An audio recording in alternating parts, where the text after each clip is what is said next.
Hello, everybody. Welcome to the second lecture of the Introduction to Statistics course. And today we will talk about linear regression, which is the holy grail of statistics and data science. Just to remind you, if stat seems impossible to grasp, remember, you don't need to understand how the car works. You just need to know how to drive. And quick review for the first lecture is that if you see your data, don't think about dry statistics. Just find patterns in your data, and these patterns will tell you what statistics do you need. For example, if you have only words in your data, you cannot do any correlation. You need to do categorical analysis. Or if you want to measure median or mean, you cannot do it with words. Another important message was that statistics actually just compares things. So you always need to find something to compare to. And despite the fact that null hypothesis seems like a dodgy, unnecessary concept in statistics, or another thing you have to learn, it's actually providing a good help for you. It's always there for you, and you don't have to think what do you have to compare to. You always define your null hypothesis and compare your alternative hypothesis to the null hypothesis. And null hypothesis is always easy. It means that nothing is going on. For example, if you have some groups you want to compare, no difference is your null hypothesis. Okay, and if you wonder why do you need to compare, well, because everything is relative and understanding comes from comparison. That's why in learning about regression, I would love to compare it to tests and actually show that they are almost the same. Okay, let's start with a simple example of data. We have a column with 10 different numbers. And since the numbers vary, it's not a single numbers, this column is a variable. So let's call it a variable. And actually, every column in your Excel table is a variable. But you, of course, don't call your tables variable 1, 2, or 3. You give them normal names. So let's imagine we measured something, we created some data, and we named it somehow. For example, we have 10 people out of our audience, which are just now in this lecture. And we measured your excitement about statistics, or not yours, just 10 of you. We just took a sample. And looking at this table or this sample, I don't really know what to do with this because I don't see it. And my trick is always to plot the data because it reveals some patterns. For example, if we plot this data, we see that 2 of the people in this lecture are really not excited about statistics, and that's okay. 3 of the people are really nerds. They love statistics and they want to see more of it, and this lecture is too easy for them, so you can step out. And the most of the people are here because they need statistics or want to do something with it, publication or thesis or whatever. So they are kind of motivated. And looking at this, I could say that on average, you have some excitement about statistics. So let's check this average. My average is at 0.7, and it's far away from 0. Where 0 would be my null hypothesis. But am I sure about this? Well, it depends. It depends on the spread of the data. My average can be strong and I can be confident about this average if all the data is situated around the average. But if the data is spread like this, I'm less confident about my average because, yeah, it could be somewhere here. So we need some kind of measure of uncertainty for the average. And this is confidence intervals. You've heard about this. And if the confidence intervals of our average do not cross the mean, which is our null hypothesis, we can actually think that there is significant difference from the 0. All right? And 0 would be our null hypothesis. So hypothesis testing in p-value The thing we're comparing to gives us some reference point.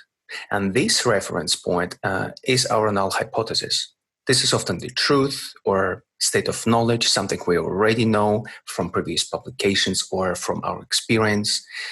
This is our reality or even our expectation.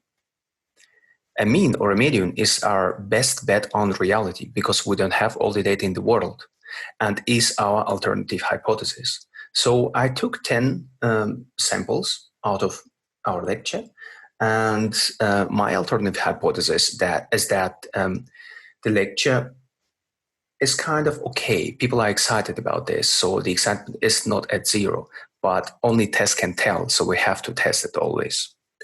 And we essentially test whether our mean is far away from the zero. And if p-value is below 5%, then our results are significantly different from zero. And if p-value is below 0.005, there is a 5% probability that our results are similar to the results where null hypothesis is true. In our case, it's zero expectation. Thus, in the case when our p-value is low, we reject the null hypothesis and accept the alternative hypothesis.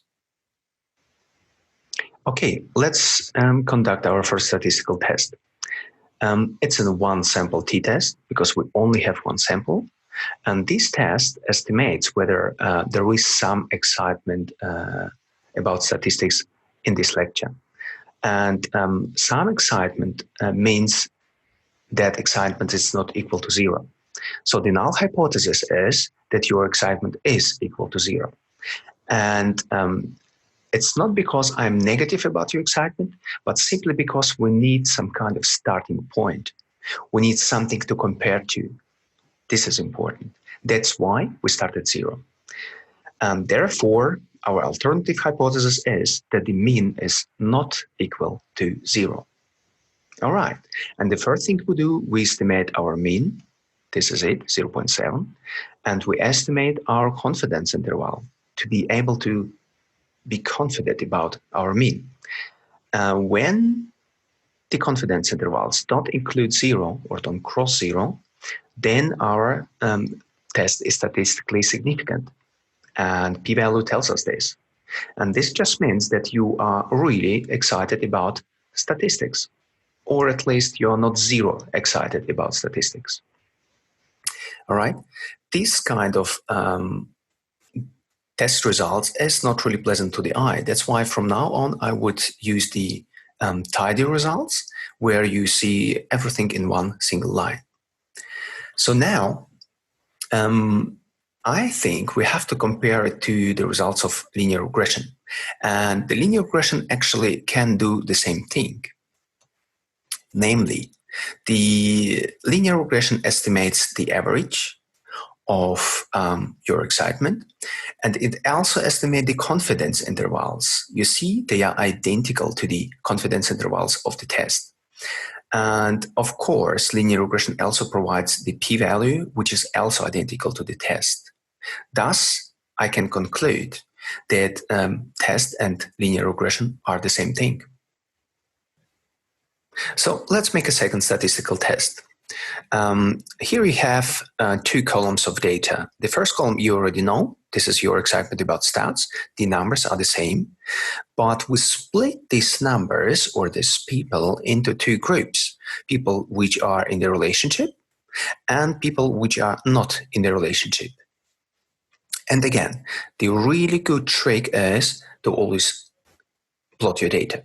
And if we plot the data, we already see that there is some kind of difference between the groups. And the first thing we do is we estimate our average. And on average, we can see that single people are more excited about statistics as compared to people in the relationship. And it could be that being single causes you to be excited about statistics simply because you have more time, or vice versa. It could be that excitement about statistics causes you to be single. I don't know. Anyway, we see that people which are not in a relationship are more excited about statistics. But are we sure about this?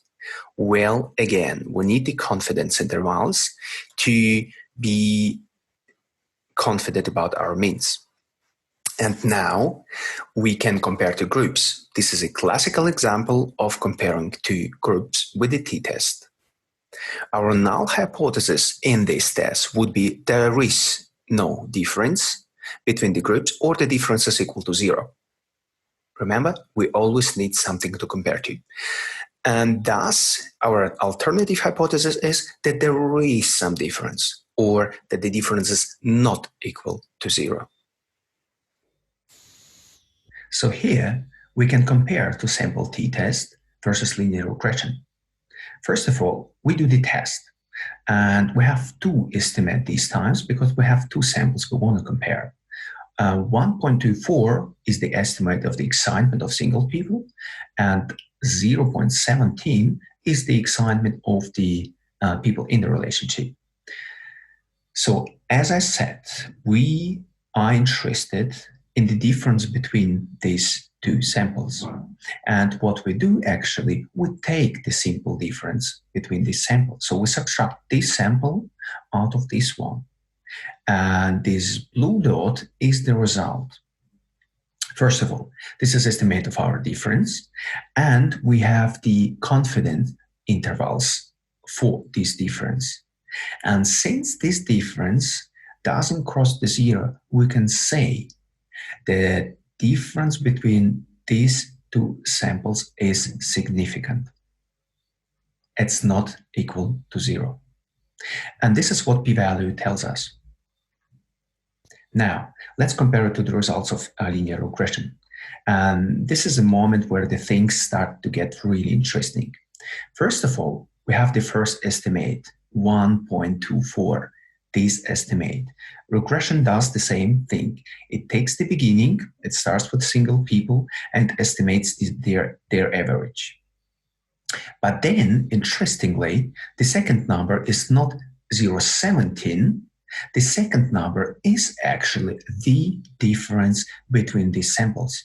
So if you subtract 0.17 from 1.24, you will get exactly this number.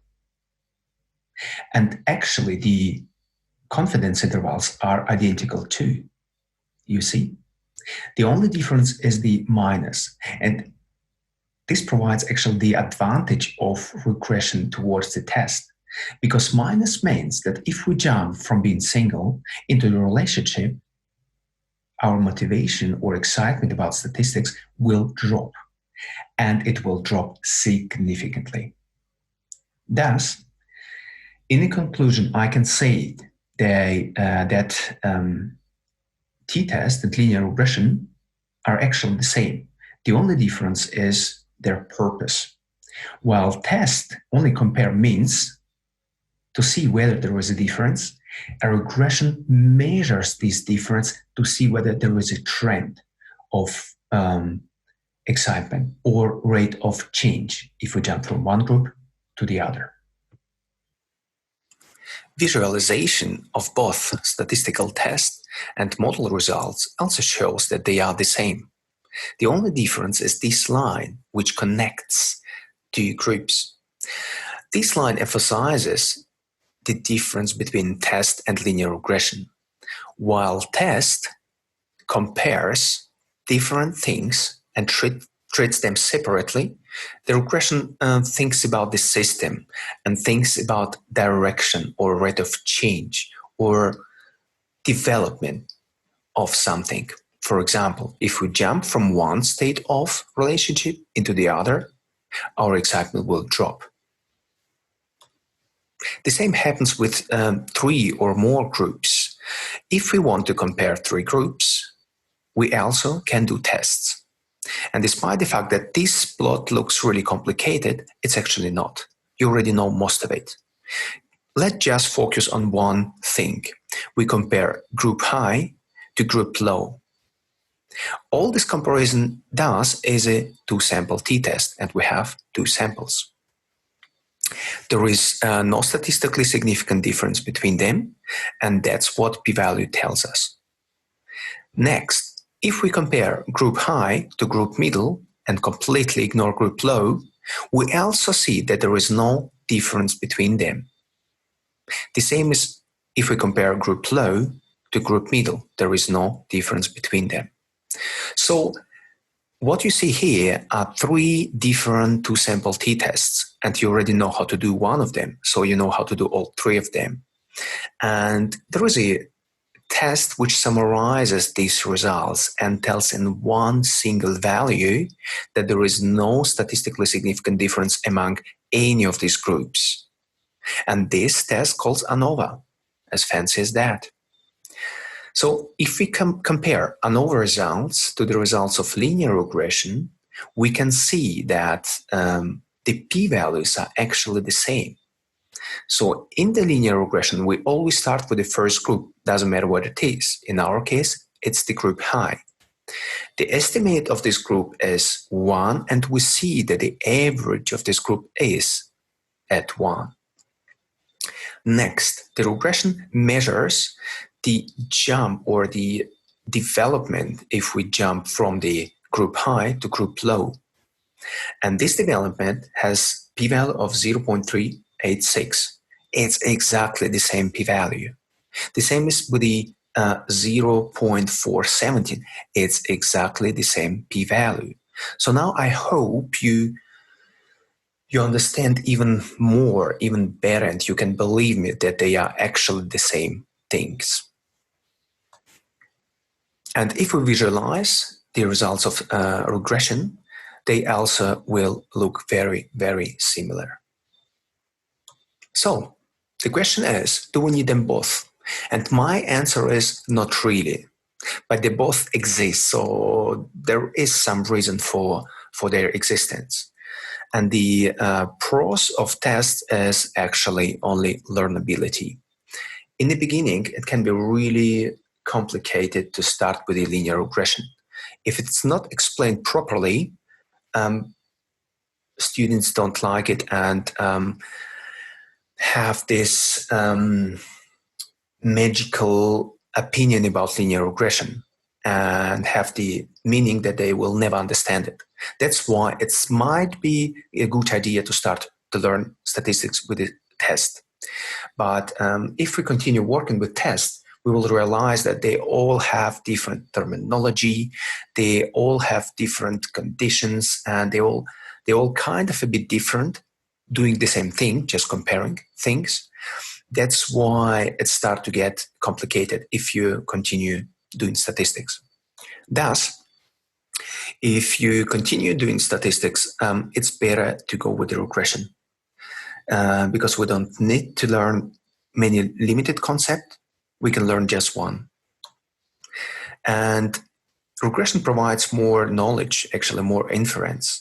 It gives a rate of change. It shows where there is a relationship between variables. It shows fitted values and so on.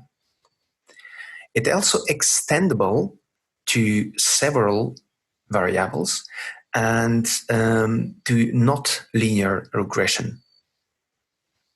It can be scaled, so we can use several thousand of variables in the same regression, while test just compares 2 of them. And its applicability. So the best thing about regression is prediction. The last point is very important. That's why I would like to emphasize it. Predictions are the main advantage of models against the tests. Let's have an example. If we study number of blooms, depending on the amount of water we give to plants, we can see that the test says that there is some kind of positive trend. The more water we give to the plants, the more blooms we get.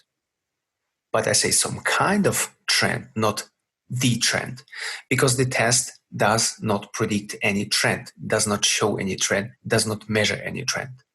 The only thing it does, it says whether there is a significant difference between groups. And that's what you will see if you see only these results of the test and not the plot. However, the regression shows you this trend in two numbers, the intercept, where our regression starts, and the slope. If the slope is positive, we see that the trend is increasing. And alone from this inference, we can say that the more water we give to plants, the more blooms we will get. And there are two different kinds of predictions. The predictions between the points and prediction outside of our data or outside of our points. The predictions between our data or between our points is called interpolation. And for example, if we give our plants 1.5 liters of water, we will collect 90 blooms. We cannot say it by the test. The same with extrapolation. If we give our plants 4.5 liters of water, we can collect 320 blooms. And this is nothing else but creation of new data or creation of new knowledge. And the creation of new knowledge is the essence of science. That's why predictions are so important. Let's summarize what we have learned so far. So a mean in a test describes the whole variable in a single number, while a line in a regression describes the whole variable in two numbers, intercept and slope or rate of change. The interpretation of the model is easy. We first look at the p-value. This tells us whether water is a significant or a good predictor for blooms, and we see that it is. Without water, there will be no blooms. Models can predict, we learned it. That's important. And that's why variables in models are often called predictors. Another advantage of models versus tests is that they can handle several variables, while tests can handle few. And the last thing before we go to the multiple regression is the intercept. It's often not intuitive and often doesn't even make sense. The intercept shows you the average number of blooms at 0 water. And there are no negative blooms. It doesn't make sense. That's why you often don't interpret the intercept. But we always need it as a starting point, because without starting point, we cannot measure the progress. We cannot measure the trend or development. So sometimes it doesn't make sense, sometimes it does. And I would like to show you another slide to try to explain intercept. And this is the weight. If you think about babies, human babies or dragon babies, we are never born at the weight with the weight of 0 or with the negative weight. We are born, it's our first day, but we already have some weight. This is the intercept. And if we grow in height, every inch of growing in height will increase several tons of weight, for example, to a dragon. Again, if all other variables are constant, we expect 1 foot taller dragon to weigh 0.3 tons more on average. And here is the result of the model where we have several variables in it: water, shade, and nutrients. And this table might look scary, but it's actually not. Let's take it apart one step at a time. If we look at the estimate of the intercept, I can tell you that this is the average amount of blooms at 0 water, 0 shade, and high nutrients. High nutrients, because I know that this variable nutrients has only 2 categories, high and low. And high amount of nutrients was chosen by the model simply alphabetically, because H is earlier than L. So you don't have to interpret the estimates, but we have our starting point. And starting from here, if we increase the amount of water by 1 unit, we will gain 72 more blooms. However, if we increase the shade by 1 unit of shadiness, we will lose 38 blooms. The same with nutrients. Despite the fact that it's categorical variable, we don't increase this variable by any 1 unit. We just jump from the starting category, which is high amount of nutrients, to the next category, which is low amount of nutrients. And if we reduce nutrients, we will lose blooms. Here is another example of it. If other variables are constant, spotted dragons as a category of dragons will weigh 0.6 tons more than striped dragons on average. And what I like to do is to visualize the results. Remember the trick with the data, you always visualize it to see some trends. The same applies to models. The more you visualize, the better you understand the model. And I can show you that this plot contains the same information as this table, but in a more eye-pleasing way. Have a look at our estimate of water. It's 72, and we see that it's 72 in the positive area. We also have our confidence intervals, and we see that it doesn't cross the 0, which is our null hypothesis. So the null hypothesis here is that the predictor has null effect or 0 effect. And if the confidence interval of any predictor doesn't cross this null, then this predictor might be significant. And that's what we see. The p-value for water is very small. That tells us that water is a significant predictor for blooms. The same is with shade. We see a negative sign and we see a negative trend. Minus 38 is here. The confidence intervals of this estimate doesn't cross 0, so it is also significantly influences number of blooms, but in the negative direction. All right, so looking at this plot, you can see that the negative estimates have a negative effect on blooms, like shade or low nutrients, and positive estimates have a positive effect on blooms, like water. Near plotting estimates, we can also plot predictions to see the whole picture of the model. And it shows us that increasing the amount of water will increase number of blooms. It also shows us that increasing the amount of shade will decrease number of blooms, and going from the high nutrient stage to the low nutrient stage will also decrease number of blooms. Okay, this is probably the most important slide from the whole lecture. So if I lost you while I was explaining stuff, please come back. It will be worth it. So the first question I ask myself if I see this kind of table is, why don't I do something nice like watching TV or going outside? Because it doesn't look good to the untrained eye.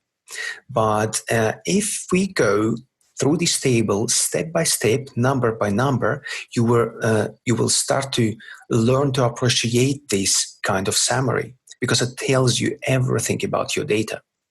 Okay, let's start with the first number, 72. It's our intercept.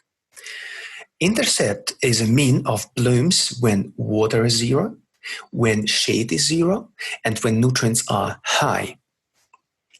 Next thing is the slope of every predictor. A slope is the average change of the outcome, blooms, associated with 1 unit increase in a predictor. So for water, 1 unit increase in water, meaning we give 1 liter of water more, would result in 72 more blooms. 1 unit increase in shade, whatever unit shade has, will result in decrease of blooms in 38. And if we jump from the high nutrients to low nutrients, we will also decrease the number of blooms we produce by 65. All right? Interestingly, sign of the estimates is also telling you a story. It shows you whether this predictor decreases number of blooms or increases number of blooms, like in the case of water. The magnitude of the estimate itself also tells you the story. Particularly, the higher the number, the more influence has this particular predictor on the blooms. So in our model, we see that water is the most important factor for blooms. Without water, there will be no blooms. Nutrients are also important. They are a bit less important than water, but still they are second important. So here, the sign doesn't matter. Only the magnitude of the value. So last but not least, we have the p-value, which is what everyone is looking for. And the p-value simply tells you whether the factor or the predictor is important for the blooms. Low p-value tells you that this particular predictor is important for the blooms. And high p-value, which we don't have here, would tell you that this predictor is not important for the blooms. So in our model, all three variables are important for the blooms. Okay, now we have the R squared. This is kind of the quality indicator for the model. And it goes from 0 to 1 or from 0% to 100%. And this number shows you or tells you that the model can explain blooms to 68%. Or, in other words, we can predict the number of blooms with 68% sureness if we know these three variables. Okay, R squared adjusted, this number is needed if we have multiple regression. Here is everything I just said in a written form, so you can go back to the slides and check it out when you want. And the last thing I want to say about regression is that it's simply amazing. It can do a lot of stuff for you. But of course, it's not perfect. There are some kind of assumptions we have to meet in order to use the regression, which would be another lecture. But here, in short, I will explain to you these assumptions so you understand that you cannot use it for every situation. And the first and most obvious example is the linearity. If you imagine a non-linear plot, for example, the daily temperature, that then you will see that in the beginning of the day, the temperature is low, at the middle of the day, the temperature is high, and then the temperature goes down again towards the evening. This is an example of not linear plot or not linear data, which we cannot model with linear model. The second problem which can have linear regression is the dependence of predictors. It calls multicollinearity. It's another statistical term which doesn't make much sense when you hear it. But if you imagine two predictors, two variables which contain the same information, for example, body mass index and weight of somebody, then you will see that one of them is kind of redundant because they both contain the same information. And there are methods which can measure this multicollinearity and tell you which variables have the same information, so you can reduce the model. And the simpler the model is, usually the better. Another point for the extra lecture is dependence of observations. It's the most important assumption we have to meet before using the regression. If you have paired samples or repeated measures, you have to use a different kind of regression. It's still a linear regression, but then it's a mixed effect model. Again, it's too complex for this lecture. That's why I'll leave it out. Of course, if you have some outliers, it will influence the model or the model results. The good example of it is thinking about the average. If you have several numbers and one of them is really, really high, then the average will go towards this number. It will be drawn towards this number or towards this outlier. That's why it's important to check for outliers in your data. If you remember my first lecture where I talked about statistical tests, they usually have two assumptions to check: the normality of the data and the heteroscedasticity, or the equality of variances. Well, you can do the same with the linear regression. And the advantage of linear regression is that you can put a lot of variables into it and just have one column of data, residuals, and check whether the residuals are normally distributed or whether the variance differs. All right. In the conclusion, I'd like to say that regression is actually just a fancy test. And what tests do are they just compare things. But while tests compare things to check whether there is a difference, regression uses this difference between things to see a trend. And one of the most important distinctions of regressions versus tests are predictions. All right. Thank you for your attention, and I hope I will see you next time.